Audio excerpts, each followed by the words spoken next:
Hi love, it's me, your very merry femboy, and Merry Christmas! I love Christmas. I also love nostalgia. There are two forms of nostalgia I think are like the biggest and like the strongest forms of nostalgia, which is kid shows that I grew up with and holiday nostalgia, like Halloween, Christmas, just all of that kind of stuff, all that good jazz. But I think when you combine them together, then you get a really, really special type of nostalgia, which is Christmas specials. Even though I have not seen all the Christmas specials on this kinda not super duper new DVD case, I'm going to be talking about these two today, and then also three other ones too. Two from Nick and one from Cartoon Network. When I was a wee baby Borky, these Christmas specials really was part of what made the holidays so special. I love all 5 of these specials, but there is one I feel like really captures the spirit of the holiday, especially in its ending. So stay tuned if you want to know exactly which one that is. So without further ado, get nice and comfy in my cozy corner, and we're going to be talking about Christmas nostalgia, specifically kids shows. And the one we're going to be starting off with is Spongebob SquarePants. Christmas Who starts off with everyone's favorite sponge voice, Patchy the Pirate. Him and Potty the Parrot are getting all ready and festive for Christmas. Patchy basically starts the episode by telling the story of how once upon a time, Bikini Bottom had never even heard of Christmas. One day, while SpongeBob was getting ready to surprise attack Sandy in her tree dome, he finds it all decorated and holiday-ified, which he is totally clueless about. So Sandy fills him in, and he just falls in love with Christmas. SpongeBob spreads the news to everyone in Bikini Bottom, and they become super hyped for the holiday. The whole town decorates and gets into the Christmas spirit, and even breaks out into song and dance too. Squidward, obviously, does not like this very much. The Bikini Bottomites sing all night in preparation for the big man, and then they sing some more, and some more, until it's the next day and everyone is super exhausted, cranky, and disappointed when nothing happens. They're bummed out and they think SpongeBob's a liar. SpongeBob becomes heartbroken. And of course, Squidward loves it. That is until SpongeBob gives Squidward a gift. A handmade, super fancy clarinet made from his heart. Squidward then feels terrible. So his heart then grows 3 sizes, and he dresses up as Saint Nick himself, giving out gift after gift until basically everything in his home is gone and given away to the people of Bikini Bottom. So then the real life Santa shows up, and he thanks Squidward in a very bizarre way. At least Squidward has his new clarinet, so that's pretty cool. I love the song in this one, especially Mr. Krabs' falsetto. Like the very first Christmas to me. The ending with the live action Santa Claus lived rent-free in my brain for years. It's just so chaotic and weird, and I love it. Here is a couple of my favorite moments from this special. My fine feathered little neck pain. Back off, you flying freak! What do little girls like? A book of matches? Or a shaving kit? A copy of my birth certificate? Bowl of mashed potatoes for you. Thank you, Santa. This is just what I wanted. A new hairstyle. The next show we're going to be talking about is Ed, Edd, and Eddy. Jingle, Jingle, Jangle starts on Christmas Eve, with all the kids of the cul-de-sac getting all excited for the big holiday. Eddy, being the greedy jerk he is, rummages through his house and finds all of his Christmas gifts like the day before, and is horrified that instead of like money or like jawbreakers, he got cheesy homemade sweaters. Eddy comes up with the idea that since his family didn't give him the presents that he wanted, if he gets adopted into another family, he'll get their gifts instead. He tries to join several of his friends' families, but all of them end up with Eddy getting kicked to the curb for, as I said, being a greedy jerk. Ed and Double D also think Eddy is being pretty jerky, so they make a plan to show him the true meaning of Christmas. Of course, it doesn't really work. Eddy tries more and more houses, but after being beat up twice, he just gives up and retreats to the outskirts of town. He finds a super pretty Christmas tree with a single light out, and instead of not caring and ignoring it like he typically would, something in him makes him stop, and he fixes it himself. And that makes the tree shine so bright and beautifully, the whole town just wants to come in and take a look. Eddy then realizes at that moment, Christmas isn't just about gifts or getting the presents that he wanted, but being generous and helpful and kind. Out of the blue, Santa just shows up, drops a buttload of presents for the kids, and skedaddles away. Eddy, because of course he does, steals everything from the kids, but he fucks that up and ends up Jesus style in a manger.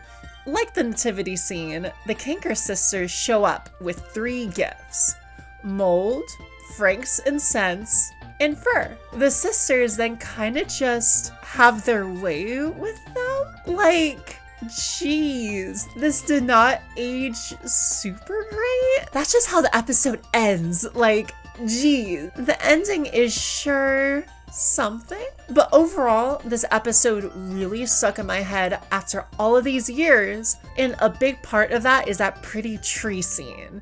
It also gave me a bit of that Christmas spirit. I think the only episode aside from this of Ed and Eddy I remember from my childhood is that body snatcher alien one. Like, do you remember that? It scared me like crazy as a baby. I'll have to do an episode about it at some point, because jeez, that's been stuck in my brain matter for years. Here is a couple of my favorite moments from this episode. Double D, the Santa Claus is coming! Let me be the first to say how happy I am for you, Ed, but you're stretching my mittens. Santa! Ouch! Nipping at your nose, Eddy. Get it? I'm Jack Frost. I'm Plank's Mr. Snowflake. A dickie? They still make these?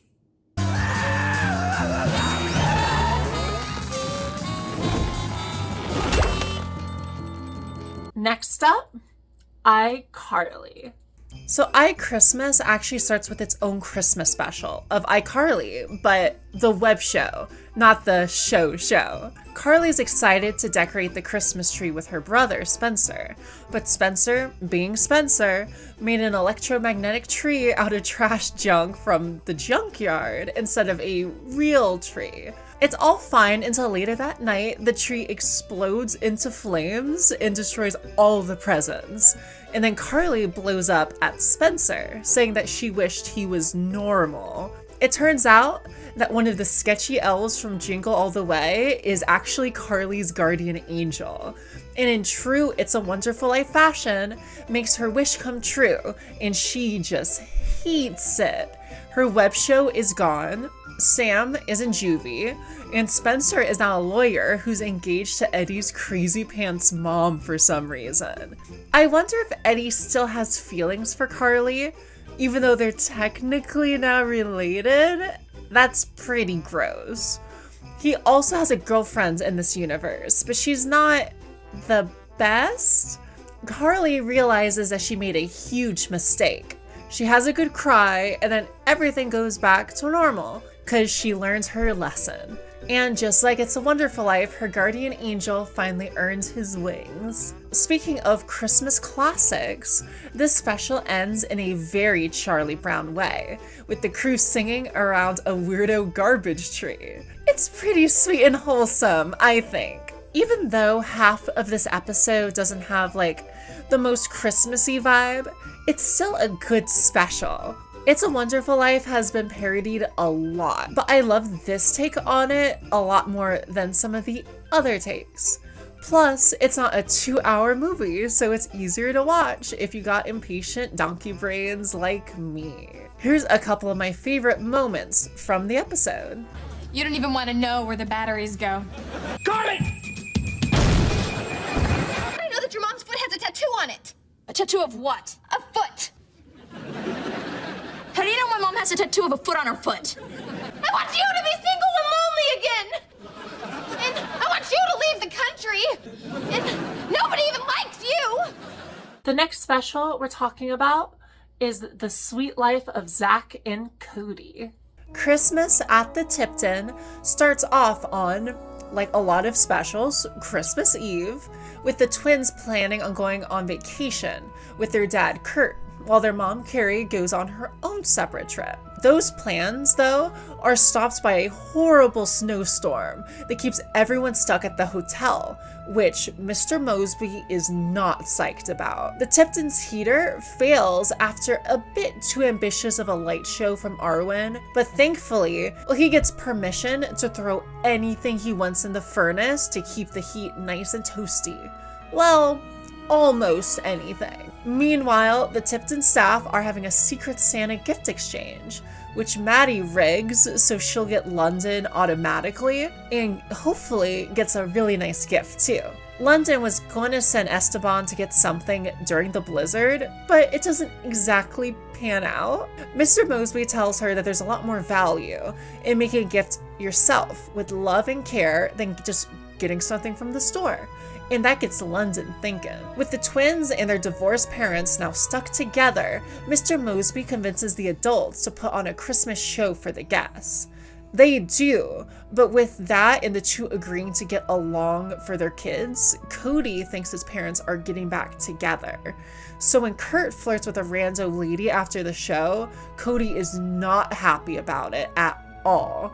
He storms off, and him and Zach run into an elevator before their parents can catch up. In the same elevator is a pregnant woman named Mary, who, when the elevator breaks down and when they're all stuck together, she goes into labor. Because of course she does. The boys do their best. The newest guest in the Tipton arrives, and then the Sweet Life cast makes a discovery. Isn't this weird? Mary and Joseph traveling together on Christmas Eve. But there's no room for them at the inn. And a child is born. What a coincidence. I don't get it.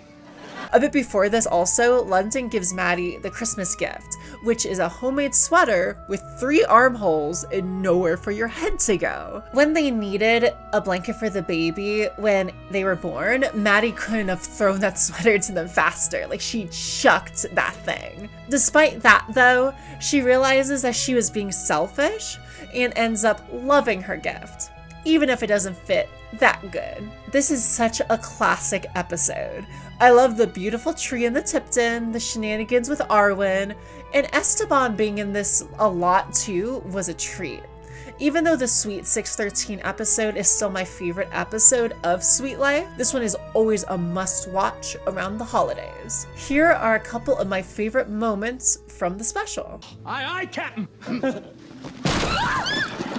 Turn. Oh, the blizzard that will freeze you, geezer. Of yourself. London wants to buy a gift for someone deserving. And I mean deserving! Arwen! Hi. Floors and desktops. La la la la la la la. Arwen! What? Not the front desk! So big and wooden! Last, but definitely not least, is That's So Raven. Escape Claus starts off with the Baxters, about to go on their annual Christmas caroling. So Raven has a vision of one of her Christmas gifts, a super pretty necklace, and she ends up skipping the caroling with her family so she could sneak out the jewelry just a bit early. She shows off at school the next day, and because of course it does, the necklace is chucked out the window and sucked into a lawnmower. In order to buy a replacement, Raven and her friends will have to skip school and get one themselves. The next day, they ditch class and they do succeed in getting that necklace. But to celebrate, they stop to take a picture with Santa. They realize a bit too late that the mall Santa is actually Mr. Petrocelli, their teacher, who's basically the Terminator with a horrible neck cramp problem. Cue a chase scene set to fun, festive music.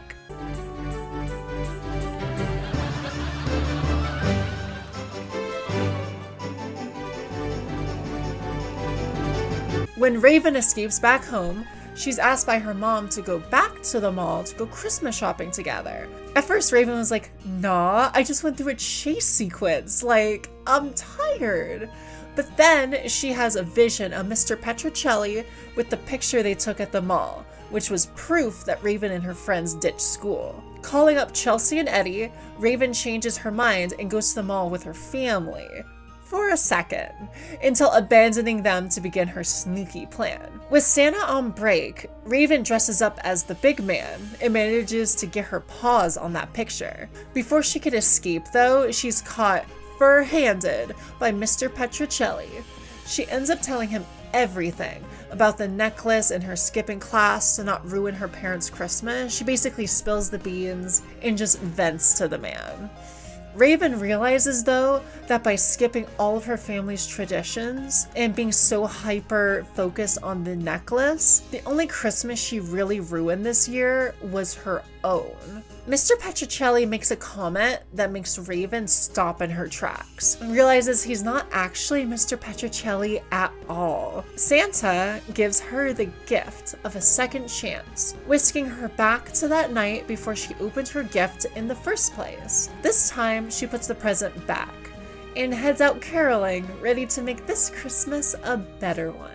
This special is such a treasure. The chase scene, it has this like moment where there's like weird stop motion, but like it's charming. I really like it. It always stood out to me. And the ending is so incredibly wholesome and sweet. I think this is probably my favorite Christmas special ever, and you should totally go watch it if you haven't already. It's sure to get you in the Christmas spirit. Here is a couple of my favorite moments from the episode. Synchronized watches.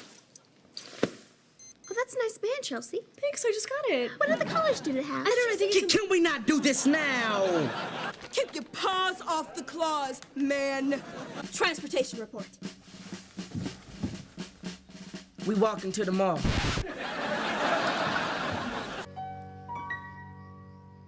Happy holidays from my family to yours. So, yeah.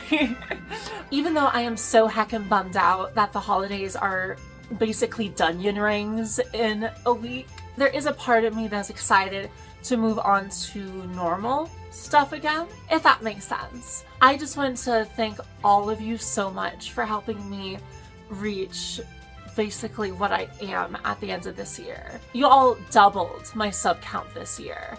Like, that's crazy. I've experimented and tried a bunch of different content, and I was just blown away by the response.